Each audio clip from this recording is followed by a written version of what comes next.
தோழர்களே, காலம் கலந்து விட்டது, நேரமும் நீண்டு கொண்டே போய்விட்டது, ஏன்னா கூட்டமும் குறைந்து விட்டது. அதனால தோழர்களே, அண்ணா பேரறிஞர் அண்ணாமலை மாதமோ சித்திரை மணியோ பத்தரை மக்களுக்கோ நித்திரை இவன் பேச்சுக்கோ முத்திரை என்று சொல்லி 2 வழியில முடிச்சாராம். அதுமாரி முடிச்சதான்னு பார்க்குறேன். இருந்தாலும் மாநில தலைவர் வந்துட்டு ஒரு 2 வாரத்தை கூட சொல்லாத போயிட்டாருன்னு நல்லது இல்லையே என்று மற்ற தோழர்கள் நினைக்காத அளவுக்கு தோழர்களே, அந்த அடிப்படையில் நம்முடைய சிறப்பு வாய்ந்த இந்த மாவட்டம் ஒரு விழுப்புரத்திலிருந்து தனிமையாக பிரித்து வைத்தால் கூட தொடர்ந்து சோதனைகளை சந்திக்கக்கூடிய மாவட்டம் இந்த மாவட்டம். விழுப்புரத்தில் கூட அவ்வளவு பிரச்சனைகள் இல்லை. ஏன்னு சொன்னால் உள்ளபடியாக உணர்வுபூர்வமான தோழர்களை எல்லாம் அதாவது வேவு பார்க்கக்கூடிய நிகழ்வாக தான் இந்த மாவட்டம் இருக்கும். அவருடைய உணர்வுகளை நசுக்கக்கூடிய ஆட்கள் நிறைய பேர் உருவானதுனால இதையெல்லாம் மீறினால் இந்த இயக்கம் 53 ஆண்டுகளை கடந்து இன்னும் வீறு நடைபெறுவதுன்னு சொன்னார். உணர்வுபூர்வமான தோழர்களும் இந்த இயக்கத்தை வழிநடத்தக்கூடிய போர்படை தளபதியாக இருக்கக்கூடிய தலைவர்களும் வீட்டிருப்பதனால்தான் இந்த இயக்கம் எத்தனை ஆண்டுகள் கடந்து வந்தாலும் கூட யாராலும் அசைக்க முடியாது என்பதை பறைசாற்றும் விதமாக சின்னசேலம் வட்டத்தில் சிறப்பு வாய்ந்த கொடியேற்ற நிகழ்ச்சியும் கல்வெட்டு திறப்பு நிகழ்ச்சியும் அருமை தோழர் அந்தோணி பிரபு போன்ற தோழர்கள் தலைமையில் அனைத்து தோழர்களும் ஏற்பாடு செய்திருக்கிறார்கள். அதை முடித்துவிட்டு ஒரு மாவட்ட செயற்குழு கூட்டத்தை அருமை தோழர் செம்மலை அவர்கள் தலைமையோடு இந்த கூட்டத்தை நம்ம ஏற்பாடு செய்திருக்கிறோம். அந்த கூட்டத்திலே கலந்து கொள்ளக்கூடிய நேரத்தின் அருமை கருதி இங்கே வாழ்த்து பேசக்கூடிய மாநில பொறுப்பாளர்கள், மாவட்ட பொறுப்பாளர்கள், ஓய்வு பெற்ற பணிநிலை பெற்ற சங்கத்தினுடைய பொறுப்பாளர்கள் அனைவருக்கும் முதல்ல வணக்கத்தை தெரிவித்துக் கொள்வதோடு இந்த நிகழ்ச்சியிலே என்ன நிகழ்வாக இருந்தாலும் சரி இருந்து ஒரு நிகழ்வை பேசி கேட்டுட்டு தான் போகணும் என்று ஒரு நம்பிக்கையோடு அமர்ந்திருக்கிற அனைத்து தோழர்களுக்கும் தோழிகளுக்கும் நெஞ்சார்ந்த வாழ்த்துக்களையும் நன்றியும் தெரிவித்துக் கொள்கிறேன். நம்முடைய தலைவர்கள் எல்லாம் நடந்த விஷயத்தை தெல்ல தெளிவாக எடுத்து சொல்லியிருக்கிறார்கள். நடந்து முடிந்த ஒரு மிகப்பெரிய போராட்டம், அந்த போராட்டம் எந்த திசையை நோக்கி சென்றது என்பதெல்லாம் நம்முடைய பொதுச்செயலாளர் அருமைத்தோழர் அற்புதமாக உங்கள்கிட்ட எடுத்து சொன்னார். அதோடு மட்டுமில்ல, எந்த மாதிரியான சூழ்நிலையில் நாம் அந்த வருவாய்த்துறை சங்கங்களுடைய பெரா கூட்டமைப்பு உருவாக்கியிருக்கிறோம் என்றெல்லாம் பல்வேறு விஷயங்களை சொன்னார். ஒரு 3 கட்ட போராட்டம் இந்த நாட்டிலே தமிழக வரலாற்றில் ஒரு 180 நாள் போராட்டம் பண்ண அமைப்பு இந்திய அந்த அதாவது தொழிற்சங்க வரலாற்றில் யாருமே இல்லை. ஆனால் வருவாய்த்துறை சங்கம் தான் இப்படி வீரம் தெரிந்த போராட்டத்தை நடத்தி காட்டியது என்று வரலாற்று சிறப்புமிக்க இந்த இயக்கம். ஒரு காலகட்டத்தில் தரையிலே உட்கார்ந்து பணி பார்த்த நாம கேட்பதற்கு நாதியற்றவர்கள், செருப்பு அணிந்து கொண்டு அலுவலகத்துக்குள்ள போக முடியாது, வெள்ளையா வேட்டி கட்டி கொண்டு அலுவலகத்துக்குள்ள போக முடியாது. எது நல்ல வேலை, நான் நிறைய கூட்டங்களில் சொல்றதுதான். எங்களை எல்லாம் ஒரு காலகட்டத்தில் இந்த வருவாய்த்துறையில் இருக்கிற உயர் அதிகாரிகள் எப்படி சொன்னார், அது அறிவியல் லட்சுமணன் சொன்னார், அவர் வெட்டியான்னு சொன்னார். நான் என்ன சொல்றேன், தோட்டி, தலையாரி, வெட்டியான், நீர்கண்டி என்கிற இழிவான பெயர்களை சொல்லி நம்மளை வேலை வாங்கணும். எதை நல்ல வேலை, பெண்தோடெல்லாம் நிறைய பேர் வந்திருக்கீங்க. அந்த காலகட்டத்தில் நீங்க வேலைக்கு வராம இருந்தது நல்லதுன்னு நான் நினைக்கிறேன். ஏன்னா எங்களை வெட்டியான் என்று சொன்னவன் உங்களை வெட்டிச்சு, எங்களை தோட்டி என்று சொன்னவன் உங்களை தோட்டிச்சு என்று சொல்லியிருப்பான். இந்த இழிவு சொல்களை எல்லாம் நாங்கள் சுமப்பதற்கு தயாரா இல்லை. நீங்க இதையெல்லாம் மாற்றி கொடுத்த பிறகுதான் நாங்க வேலைக்கு வருவோம் சொல்லி நீங்க லேட்டாக வேலைக்கு வந்திருக்கீங்க. ஆனா அந்த இழிவு சொல்களை எல்லாம் மாற்றியது இந்த வருவாய் கிராம ஊழியர் சங்கம் என்பதை யாரும் இருக்கையிலே அமர வைத்தோம். கிராம நிர்வாகம் ஒரு பதவி நினைச்சு பார்க்க முடியாது. ஒரு முழு நேரம் அரசு பணி கொடுப்பதற்கு தயங்கிய இந்த ஆட்சியாளர்கள் கிராம நிர்வாகம் ஒரு பதவி வாங்கணும்.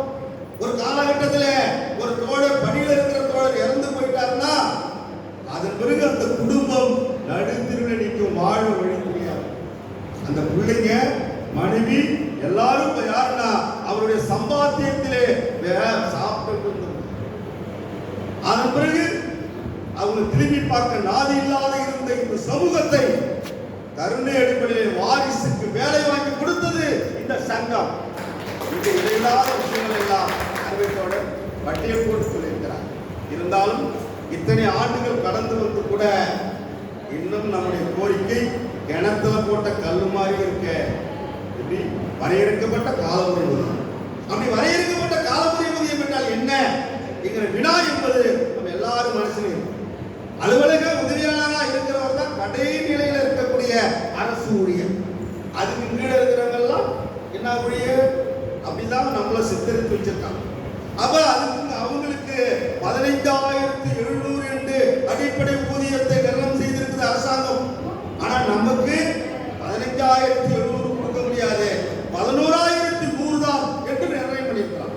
அப்படி 11,100 வரையறுக்கப்படாத ஊதியத்தில் இருக்கிறதுனால நாம் போராடி பெற்ற உரிமைகள் ஒன்னொன்னாக நம்மளிடம் பறிக்க போகிறது. நம்ம கோரிக்கை தன்மை மாறுகிறவர்களே, ஒரு காலகட்டத்தில் நம்மள பகுதி நேர ஊழியராக இருந்த போது எங்களை முழு நேர அரசு ஊழியராக்க மாத்து என்று கோரிக்கை வைத்தோம். சரி, முழு நேர அரசு ஊழியரான கேட்கிறீங்க.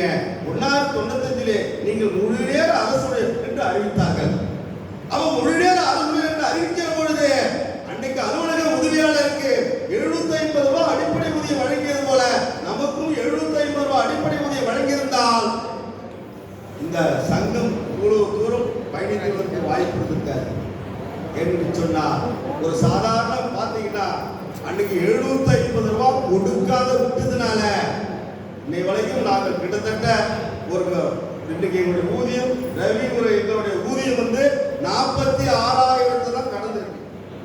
36 வருஷம் 36 ஆண்டுகள் இந்த பணி மக்கள் பணி செய்து கொண்டிருக்கிறோம். இந்த 36 வருஷத்துல நாம் அதாவது 600 ரூபாய் ஊதியத்திலே துவங்கி இன்னைக்கு 46,000 தான் ஊதியம் வந்திருக்கு.